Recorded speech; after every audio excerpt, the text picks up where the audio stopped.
Welcome to the Well Woman Show, where we use intersectional feminism, mindfulness, leadership, and strategy to support smart women to change the world without anxiety, insecurity, and burnout. On the show, we challenge the status quo and support you to unlearn harmful messages that keep you playing small so you can activate your superpowers and live with joy, confidence, and ease. I'm your host, Giovanna Rossi. Hello, well women.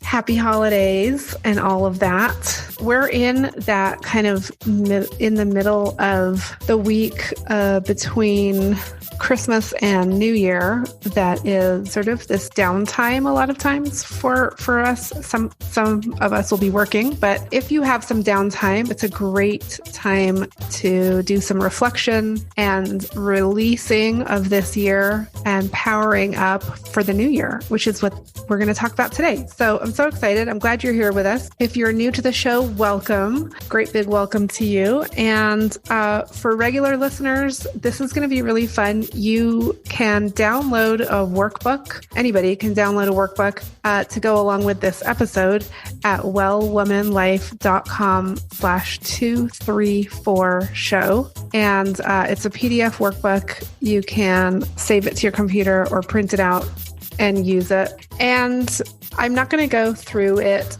line by line on this show, but it's there for you to work through at your own pace. It is going to be handy though for this show. So with that, let's go ahead and get started. So I want to start off by just addressing the kind of the well woman approach to New Year's resolutions. How many of you can guess what that is? I have talked about this before. I don't believe in New Year's resolutions. So does that mean I don't believe in setting goals or setting intentions or changing our lives? No, obviously not. Absolutely not. I just really don't buy into the notion of, lack and deficit as opposed to abundance and creating from a source of power. And I feel like resolutions really do that. So rather than looking at what you want to have or what you think you should have, the approach I take is more about grounding into your own power. And then from that place, creating what you want. So we're not coming from a place of deficit. We're coming from a place of power. So that's the big difference with this approach. And a lot of times we set resolutions, and then, by January or February, we feel like failures because we haven't been able to keep them going or finish them. And so what I want to propose here today is that there is a different way. There's a different way to do this.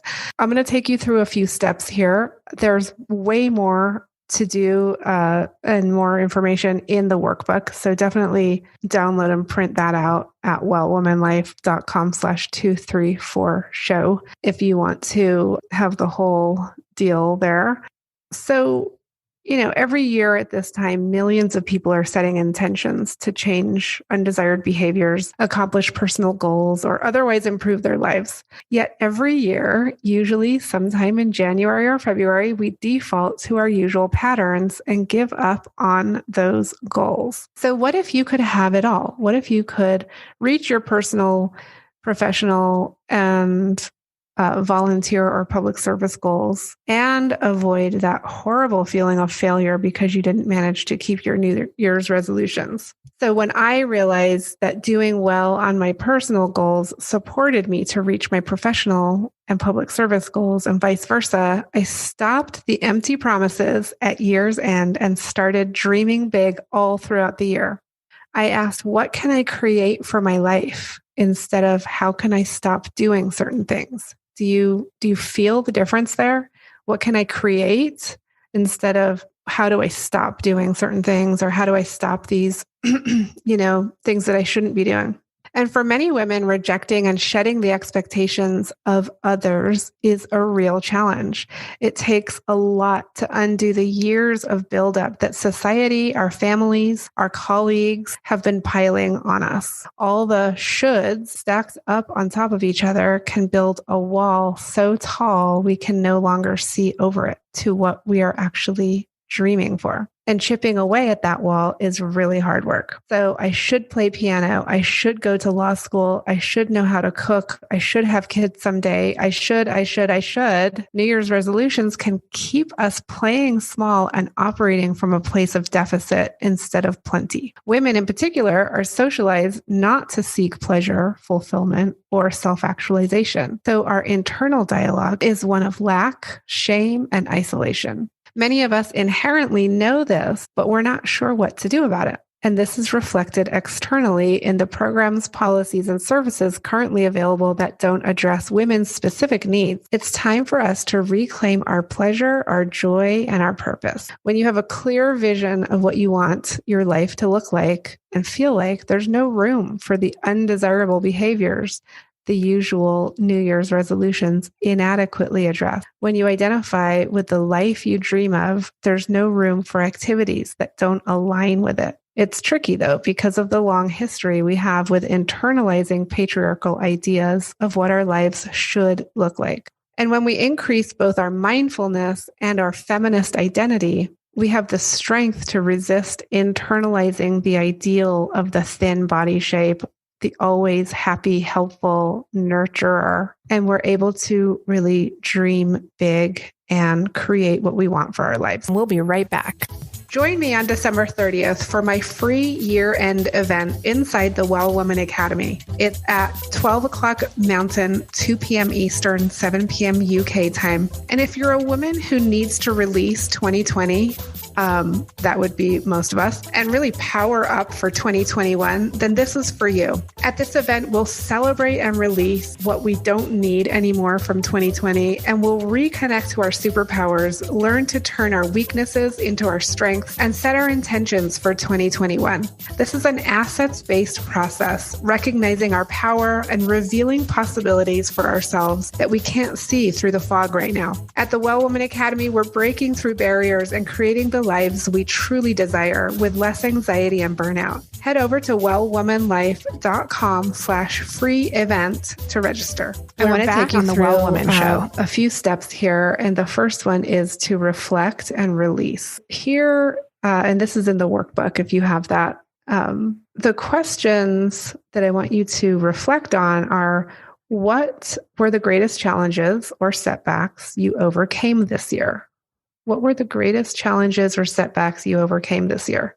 And I want you to just journal on that or write a few ideas down here while you're listening. And think about who were the people or resources that supported you during these challenges. And what challenges or patterns do you want to leave behind in 2020? Now, this is not a beat yourself up exercise of like, oh, I didn't do this and that and these patterns. It's more of a recognizing the challenges of the year, and you're still here listening to me talk. So you overcame them somehow, or you're in the process of it. And it's a good idea to just reflect on that and start understanding how you overcame those challenges and what patterns you want to leave behind to focus on the new year. And so there's a whole activity I do in the Well Woman Academy, which is to look at the qualities that define you, your kind of core qualities or your superpowers, and really using those to overcome challenges. And so if you've done that activity, you can use those superpowers here. If you haven't ever done that activity, you could think about what 3 words your best friend or spouse use to describe you. That can be one way to get at it. That's not the full process that I use, but just for the purposes of this activity here today, you can do that. And then you can add your own, what other superpowers or unique qualities do you identify with, and just put that on the list. And then moving into reconnecting with our story and our power, what have been the moments this year when you felt most yourself? When you felt most loving, connected, expressing your gifts, using your superpowers? What have been those moments this year when you have felt most yourself? When you are at your best, you know what's right, you do the right thing, you are the most connected and most loving and able to give and receive. What have been those moments for you this year? And just jot those down. What have been your biggest wins that you're most proud of? What have been your biggest wins that you want to celebrate? And again, which superpowers or core qualities did you tap into in that process? And so these are just some reflection questions to help you start to reflect back and reconnect with who you really are. We get so caught up in all of the bad news and all of the bad things and all of the losses and the grief and the pain that we forget who we are in all of that. And we forget how strong and resilient we are. And, I just really want to remind people listening that this is so important to reconnect back in with, because in order to power up for 2021 and really leave 2020 behind, we must reconnect with ourselves, because we only have us to rely on, right? To move forward into the new year. And so rather than thinking about this as a process of finding some external thing that's going to magically make everything awesome and that's going to allow you to reach your goals, what we're doing here is reconnecting back with who you are. You're the strongest part of yourself when you feel the most connected, the most loving, the most able to receive.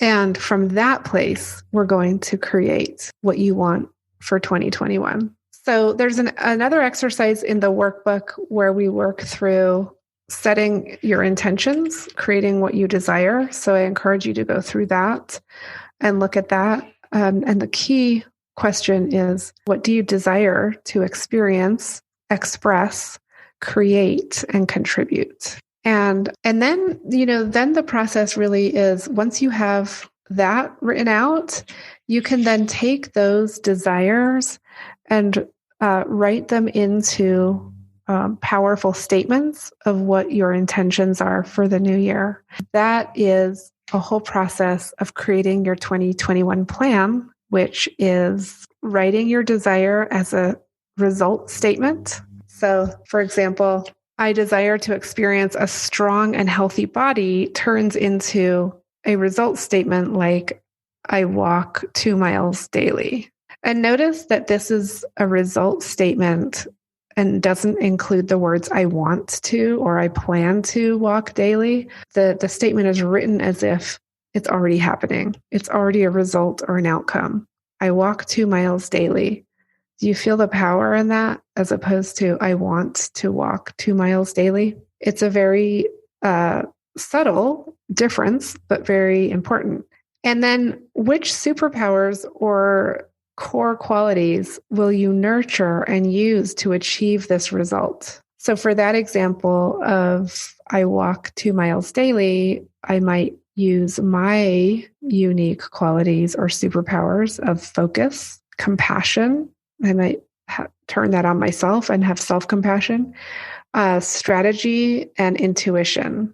Those are the superpowers that I want to nurture and use in order to achieve my results. And these are not new superpowers or newly identified, right? I just didn't make those up. These were identified earlier in the process when we identified what our superpowers were.